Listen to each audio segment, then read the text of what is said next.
Higher impact delivers higher profits, says Graham Boyd of Evolutesix in today's interview. And we also talk about why so many startups with fundamentally sound business models fail through no fault of their own. How you can change your mindset to increase your chances of success, and why it would really pay off for more of us to start thinking of startups in terms of ecosystems rather than just linear problem-solving machines. This and much more in today's episode. Welcome and let's dive in. Graham, I'm very, very happy to have you here. Thank you, Ben. It's absolutely fantastic to be here with you. I've loved our interactions before, and I'm really looking forward to this conversation. You're in Belgium today, is that right? Correct, yes, just north of Brussels. Where are you from originally? So originally from Africa. I was born in Zimbabwe, grew up in South Africa, and moved from there, studied physics at university, moved to Germany, did my PhD in Germany, worked as a physics researcher for 2 more years in Germany, a year in Italy, a year in Japan, joined Procter & Gamble in Belgium as an R&D manager, new ventures.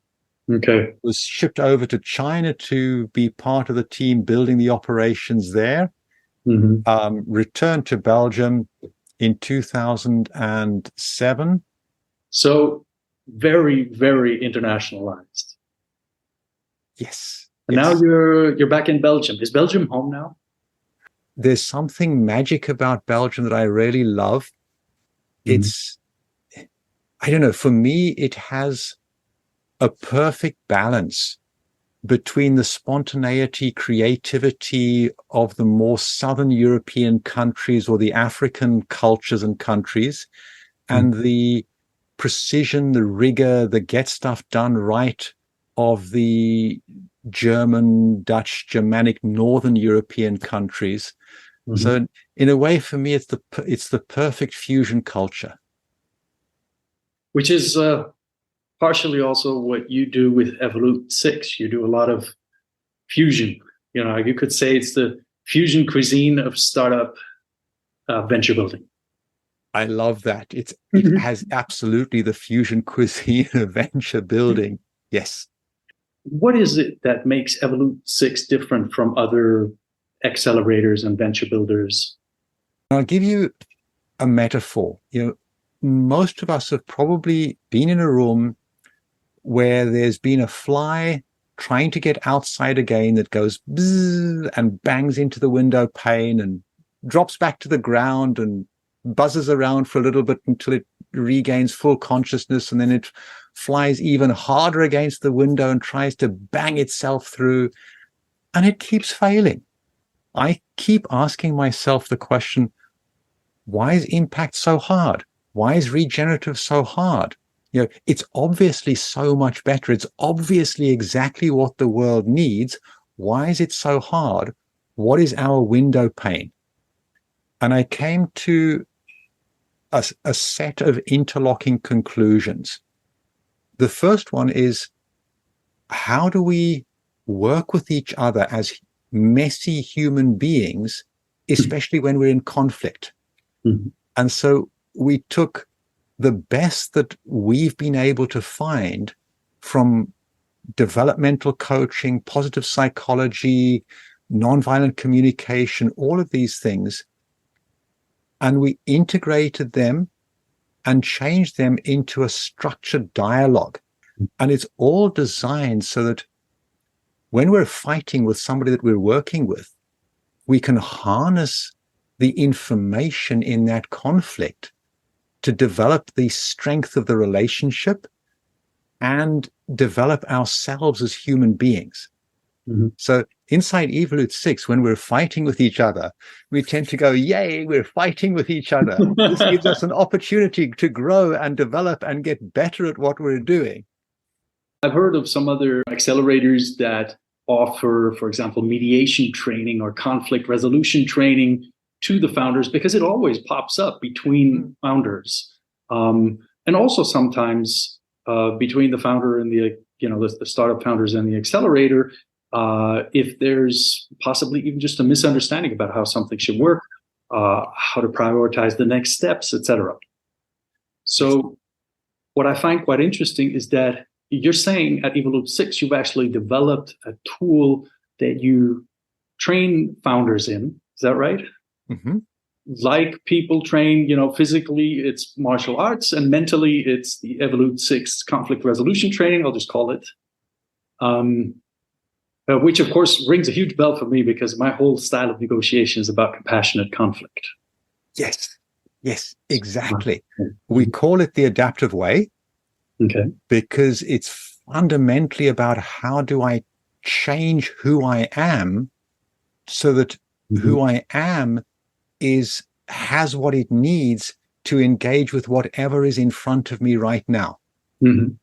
And it's very much, and the practice, we practice in a safe space that we call the dojo. Okay, cool. Yeah. So for everybody, the dojo is the Japanese martial arts training space. Yes, exactly. I'm really enjoying this because this is exactly what I do with compassionate conflict, which is assuming in a negotiation that, of course, there will be conflict. In fact, conflict is good. Yes. In one of the videos that I watched a couple of days ago, you said we need to build an economy that has all different kinds of species of business in it across all different capitals.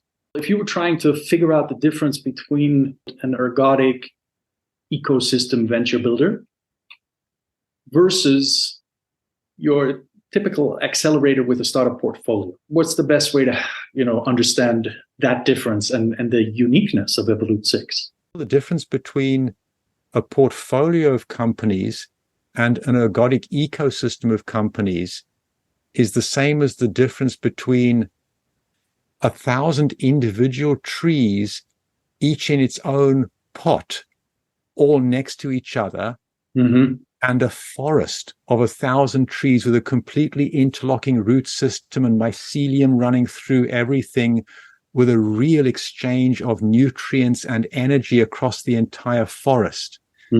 That's the difference. And that's what we're building. At the moment, portfolios are individual pots with their own plants in them, but no connection other than perhaps a bird flying over and crapping on two of the trees. But and we're getting them out of the pots into the soil where they can really build an entire forestry ecosystem. And that's what that's why nature thrives and our companies most of the time don't. This is the best way to take each business as close as possible to what we call the ergodic maximum, which is the performance that business would have according to its fundamentals in the absence of volatility. It was at the heart, the key strength of the Hanseatic League, which some people think has been the most successful business ecosystem ever seen on the planet. In an ergodic ecosystem, the key minimum requirement is what we call fractional profit pooling, which is where each of the companies in the ecosystem commits to put a certain fraction of their profit into a central pool.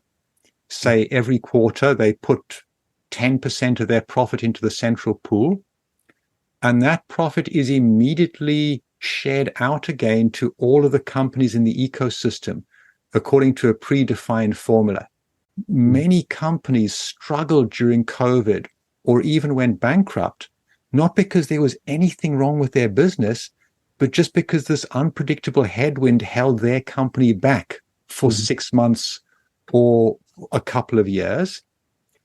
At the same time, companies like Zoom that we're on right now took off massively, not because there was anything better about Zoom, but just this was a beneficial unpredictable for them that at the same time it was a detrimental unpredictable for other companies.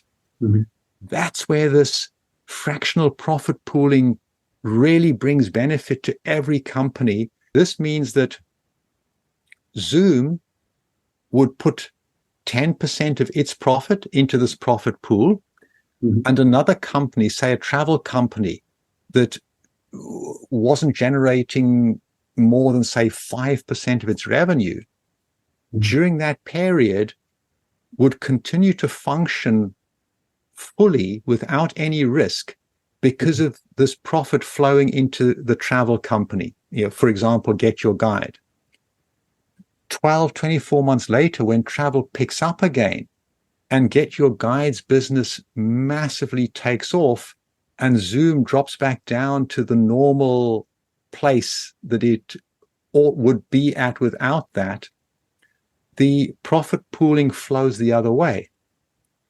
What this then means is that all of the companies in the ecosystem stay much closer to the impact, the profitability, the performance that you would expect from the fundamentals of the business, independent of the random, unpredictable, uncontrollable volatility that's happening.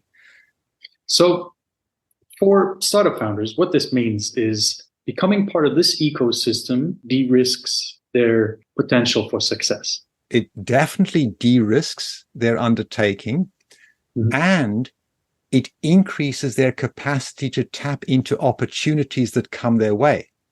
So it's actually both de-risking risk and maximizing capacity to grab opportunities that arrive, or in investor speak, it's a way of maximizing both alpha and beta. Are there companies that you're already working with where there is some of this synergy? There are two companies that are part of our current program. One company is a hard tech, things like pumps, motors, generators, that kind of thing. Another startup that we're working with is active in the construction sector in Canada.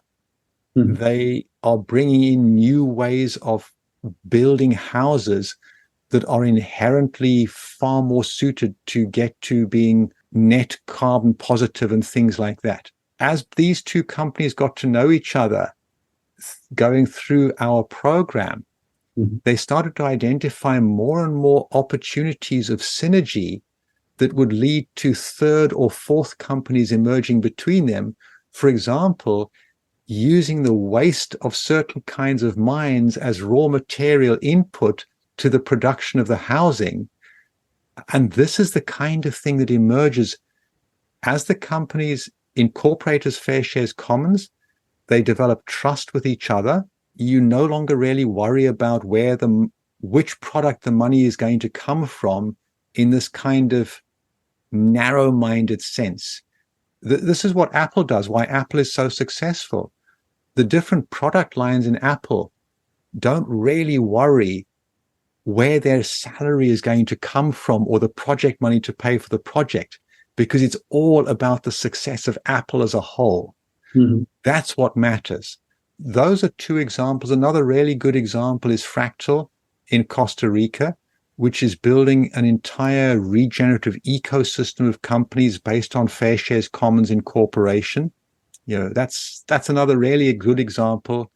All three of these cases are starting with a single company, but the founder already saw clearly that this was just the starting point, and what they were building was already an ecosystem.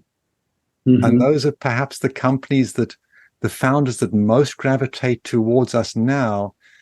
They're already thinking, I need to build an ecosystem of companies. So they come to us and then realize just how much more powerful we can make their vision, where this really brings in massive power is in times of volatility, times of unpredictability. Those are the times we're living in right now. This is why we need it right now more than ever before. So that gives me a pretty good idea, and all the listeners, of course, as well, of the benefits of joining up with Evolutesix. So how do you get in touch with Evolutesix? How do people reach out to you? There are many ways to reach out to me. Probably the best way is to either connect with me on LinkedIn, or connect with my co-founder, Marie Schuster. Connect with us via our contact form on the website, evolutestix.com, or you could email me at graham@evolutestix.com. Okay. Although I do warn everybody, email is something that overflows with me and is not always the best way to reach me, although it may be better than LinkedIn in some cases. Okay, thank you. Do you go for words like co-opetition? Yes. Yes, I love co-opetition. How do you formalize the co-opetition? Beautiful question. So there are three elements in formalizing this co-opetition. The first element is a full recognition of all of the different types of capitals that flow in a healthy ecosystem with requisite diversity. Intellectual capital, time capital, relationship capital, along with all of the natural capitals, manufactured capitals, and of course, financial capital. All of them are important. So we're building a blockchain platform to really facilitate the collaboration, the flows of all of these capitals between all of the companies without having to go via money, but still in a way where you're really tracking and recording how much is flowing from where to where and how much value does that create further down the line. So it's really recognizing the investment of all six capitals, not just money. And sorry to interrupt you. Is there, I get a sense that the strong focus on financial capital is our window pane, where we haven't figured out, okay, this is the handle, this is how we open it. And hopefully the difference between the fly and us, because of course, the fly can't actually grab the handle, is that let's hope we can. Now, exactly. The question I have also, when you talking about that blockchain and setting up the different kinds of capitals and see how they flow, do you think that perhaps it helps you that you've not only got a startup founder, or ecosystem builder's mind, but also, you have that background as a physicist?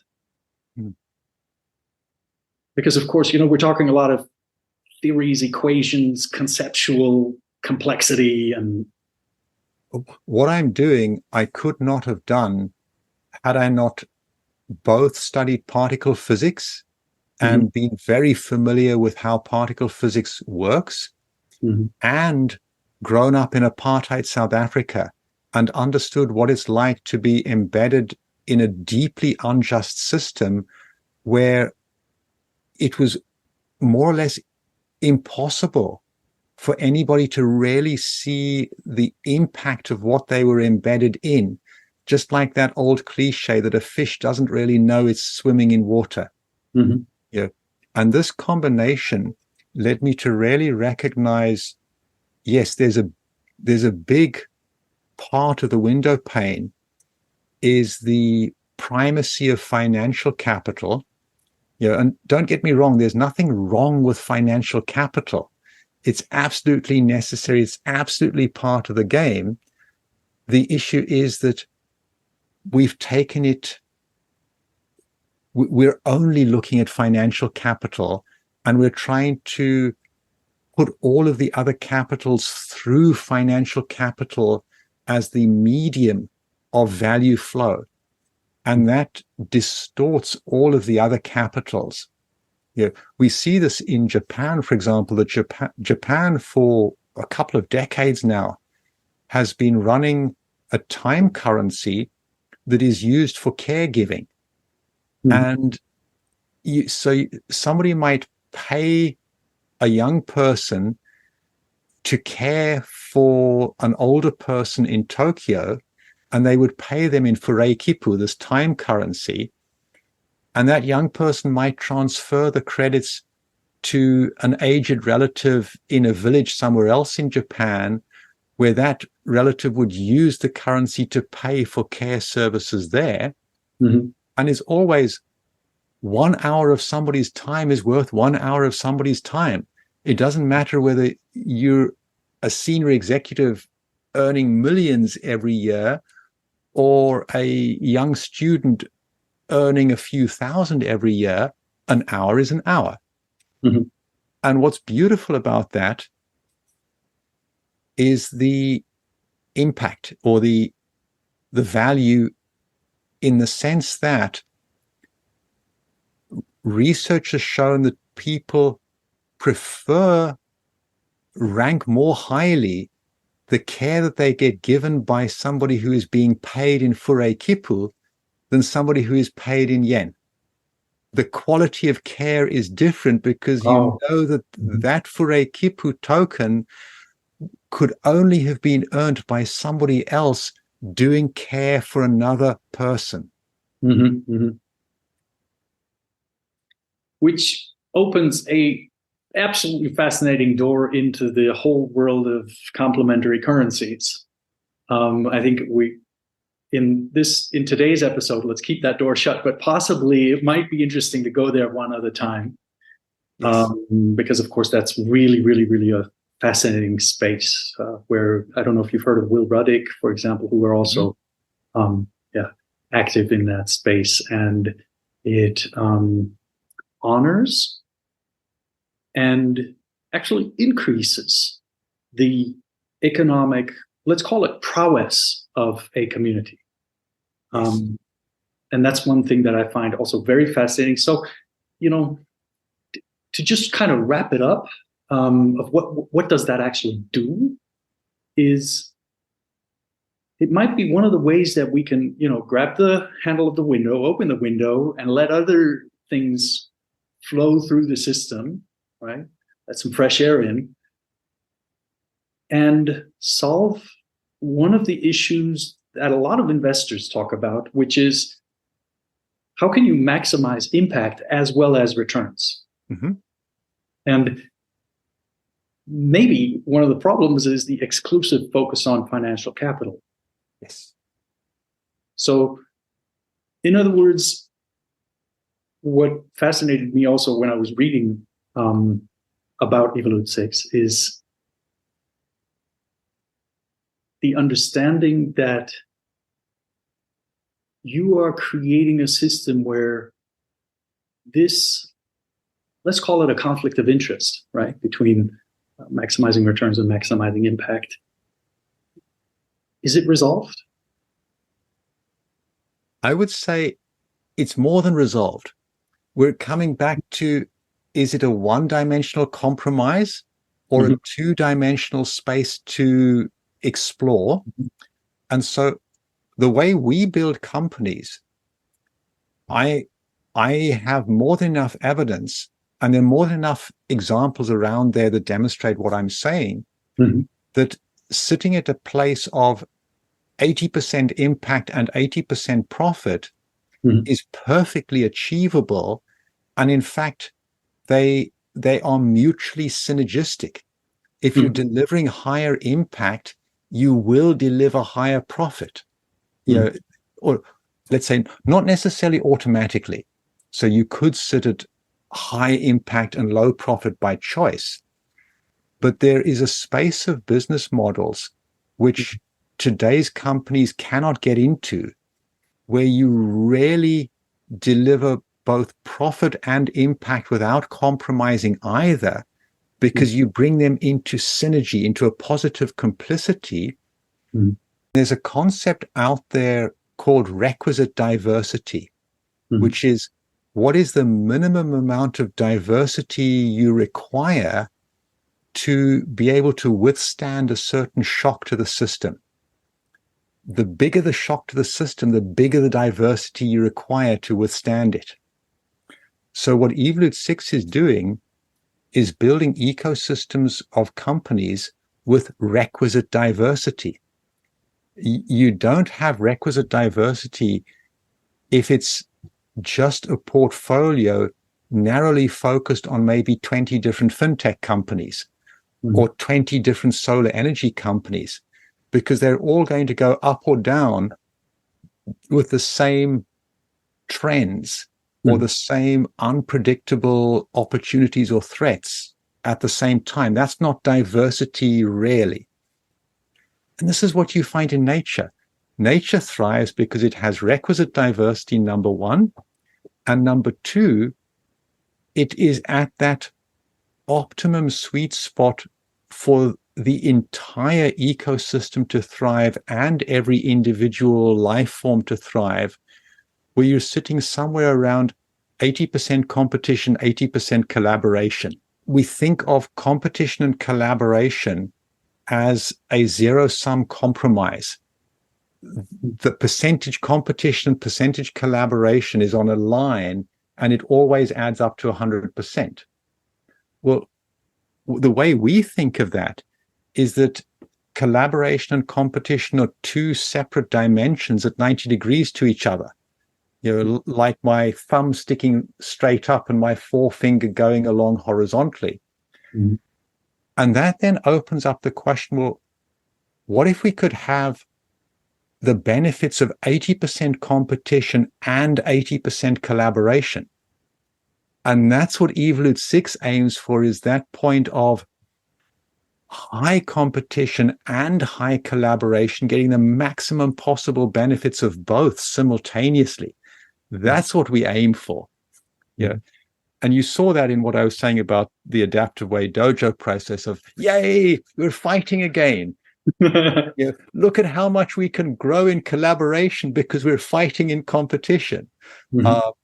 And the same now applies business to business. Which brings us back to the idea that, you have this kind of final goal to bring together companies that will function as a complete circle, for example, in a, let's say if you're talking about circular economy models. How does that look in practice? So one of the big insights that came to me was in terms of how we incorporate. Mm-hmm. And most people still are in this myth paradigm that a company is a thing to own. It's not. It's a legal person. Mm-hmm. And secondly, that if it's to be owned, then the financial investors own it. Well, actually, no, they don't. What they own is a contract giving them certain rights and obligations, including voting power. Mm-hmm.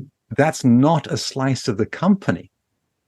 Mm-hmm. So the way we build companies, the Fair Shares Commons, is it takes that really seriously. It says, right, the company is not a thing to own, buy, or sell. Rather, it's a commons of productive capacity. Mm-hmm.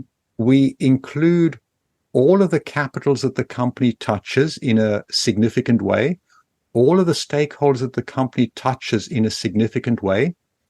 They all have governance rights and governance obligations. They have the right to vote and an obligation to vote according to the principles of the company's essence. And that includes stewards, which often have significant voting rights and include, say, a steward representing the interests of the next 7 generations, a steward representing the interests of nature, of, say, the bioregion or the planet, a steward perhaps in certain cases representing the interests of the local community. All of these come in. Now, this comes back to conflict. This is why the adaptive way is critical, because now the AGM is designed to harness conflict as a source of integrity. All of the different opinions, perspectives, needs show up in the shareholder meeting, which of course needs to have really powerful facilitation structures and facilitators. But all of that conflict between the capitals, between impact and profit, shows up in the shareholder meetings. And this now opens up potential which is untapped in almost all impact businesses today and almost all businesses, period, to really harness that tension creatively, to use that tension to find options for simultaneously delivering impact and profit without compromise, options that are not available today. And because you have this interlocking balance of power between all of the capitals, all of the stakeholders, and all of them can share in the rewards that are generated, that encourages all of them to take risks to generate those rewards. You take a typical kind of situation where a company is running through a period of hard times. This now makes it really easy for the staff to take a significant pay cut, for suppliers to go down onto a break-even cost structure. It makes it easy for, say, customers to pay well in advance because all of them have governance rights to make sure that they don't get screwed 12, 24 months down the line when the company really reaps the benefit. Exactly. Yeah. And so the investors benefit because the risk that they lose everything is significantly reduced. The chances of tapping into an opportunity are significantly increased. The staff benefit. Basically, it opens up options for success where everybody benefits. And it gives everybody, because they're all stakeholders, a sense of ownership. And I think that is one of those things that, then if I have a sense of ownership, I'm more likely to make compromises or even sacrifices sometimes for a limited period of time if I can foresee that it'll pay out in the end. And I'd put one slight nuancing on your words is it shifts very quickly from a sense of ownership to more a sense of kinship. It becomes more like, if you were my brother, I would be far more likely to sacrifice whatever might be needed for you to get through hard times. Or if you had this huge opportunity to stand up a startup and you needed money, I would be more than willing to say, go to my overdraft maximum because you're my brother. And it's not because I have a sense of ownership towards you. It's more because we have this sense of kinship that if you succeed, I succeed because we're family. The founder of a startup that comes to you, what's different about their thinking? There are a couple of things that are different. So first of all, they're founders who have invariably really connected with who am I really? What is my essence? And what I mean by that is they've got a very good handle on what are their natural talents? What do they really enjoy doing? What motivates them? What drives them? All of these things. And it's always connected with doing something that is really big. They're not there to prove anymore that they are good or anything like that. They know that they're good.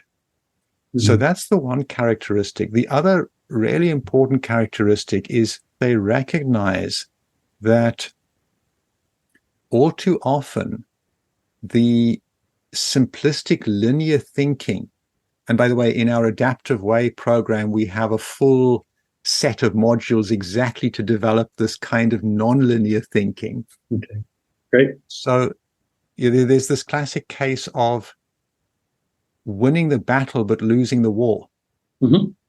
And that's what linear thinking leads to. You might win the battle, but you don't recognize that you're actually going to lose the war because you've won that battle. This enables people to recognize, when is it better to lose a battle in order to win the war? When is it appropriate for a tree to share nutrients with the trees around it? Because the tree providing nutrients is a much bigger, older, stronger tree with deeper roots. and it shares nutrients with the trees around it that are struggling, because they're built to maximize the preservation of the forest as a whole. Let's say they know in their DNA that if enough of the trees die, then all of the trees die. And this is the kind of thinking now that we really need to bring in if we're going to have the best possible chance of building impact, regenerative, circular, etc. businesses, is the recognition that just as nature in evolution works at multiple levels. It's multi-level selection, not single animal or species selection. And we have to work in the economy now with multi-level selection. So absolutely, yes, we need competition. And, there's nothing less helpful than winning a sawing competition when you're sitting away from the trunk on the branch that you're busy sawing. Is that what some of these companies that have a very linear way of thinking are doing? Is they're winning the sawing competition?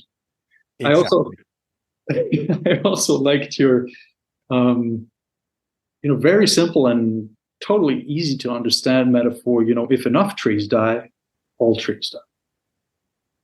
Yes. And so my big takeaway from this conversation, my big takeaway is that there's that window pane which we haven't been able to identify. And the way to grab the handle, open the window, and get past it is to think more systemically and less linearly. To see collaboration as a strong asset, and not to see it in collaboration in competition to competition. Yes. But to see collaboration as one of the important, I don't know if you want to call it a building block or a tool, but one of the important assets that we need to strengthen. And that's what you're doing with Evolutesix. To stop thinking of single startups as being either successful or failures, but to start thinking of building startup ecosystems that can support each other in times of volatility. Yes. Which is our times. Yes. So I guess one of the things that makes Evolutesix really interesting is this whole, like you were talking about, the de-risking plus increasing opportunities, right? Alpha and beta. Now, I understand you're also still growing Evolutesix.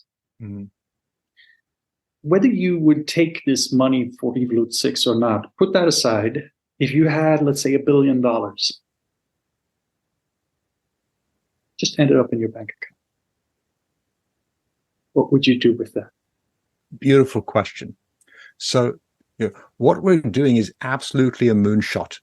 This is akin to the first time that we got somebody onto the moon and brought them back again.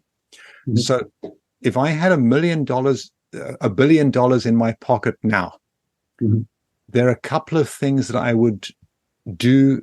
It's easy to answer that question. So the first thing is I would really put significant amounts of money into automating everything that we're doing with full artificial intelligence support and everything, so that we can really take massive numbers of companies through our programs and in a way that maximizes the ability of the companies to support each other through the program.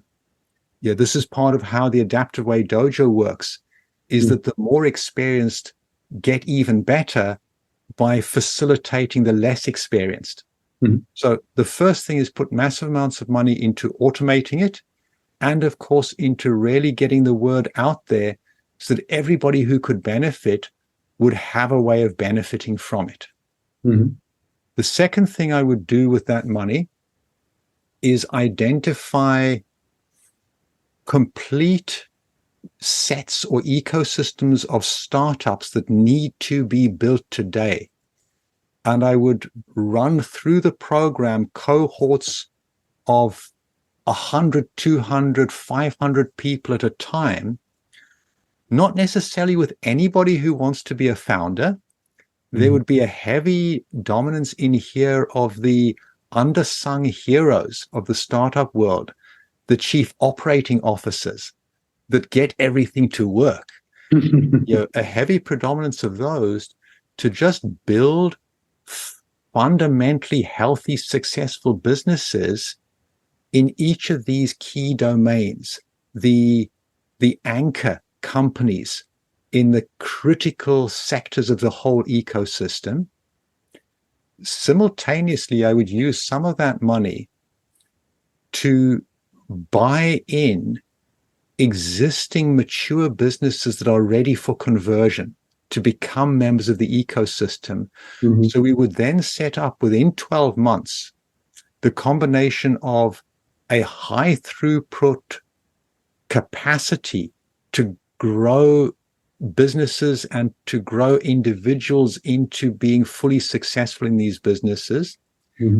And by bringing in and converting the mature businesses, we would bring in mature companies that would be mature players in that ecosystem after the conversion.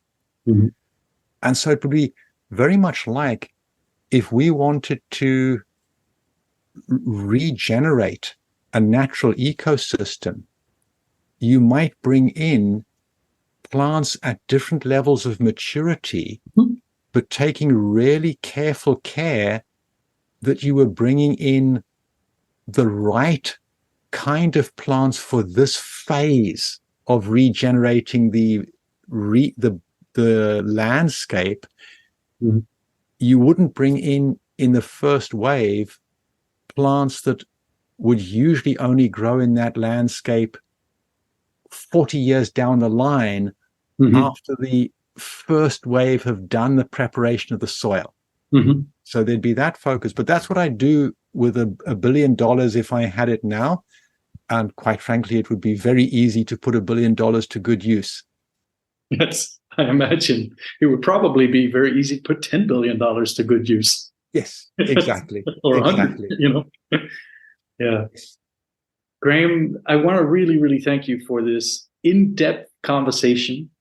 And I hope that the listeners have got a lot out of it. I certainly did. I will link to your all the information you gave about how to get in touch with you, your website, etc. I will link that in the show notes. Mm-hmm. And I'm looking forward to possibly having you on the podcast again further down the line, talking about many of the deep topics that we only barely touched today. Yes. Finally, before you go, is there somebody you'd like to recommend to come on to this podcast in another episode? I would suggest talking to either Ebru or Tanuja, who are focused on regenerative investing. They're doing some really interesting stuff that complements what I'm doing. Mm-hmm. And another person that might be interesting to talk to is Lawrence Ford. He's doing some very interesting work around the whole theme of conscious capital. And his day job is as a financial advisor in the US. Mm-hmm. He acquired the sobriquet a few years back in an article in the Wall Street Journal. They titled the article, "The Shaman of Wall Street." Wow. Okay. That sounds very interesting, very enticing. Yes. So, yes, it would be lovely to bring them onto the show. Mm-hmm. And thanks again to you as well. And to all the listeners, I hope you've taken a lot of this to heart and also figured out for yourselves especially a deeper way of thinking about impact and about the ergodic ecosystem potentials. Excellent. Wonderful. Thank you very much, Ben. It has been a fascinating conversation and really look forward to the next one. May I put in one more thing before you stop the recording? Absolutely. In the world of professional poker, there's something called an expected value pool, which is basically an ergodic ecosystem fractional profit pooling strategy that is used in professional poker to minimize the risk of a run of bad luck kicking a member of the pool out of the game. So yeah, that's another illustration of where it's used in a completely different world. That's cool. Yeah. Thanks for listening, and don't forget to subscribe and hit the bell button so you don't miss an episode. And please do share this podcast with any impact founders you know who might benefit from better understanding the investor mindset and from thinking about what that really means, impact. Let's start this discussion between startup founders and investors about impact in the spaces of circularity, sustainability, and regeneration. Thank you.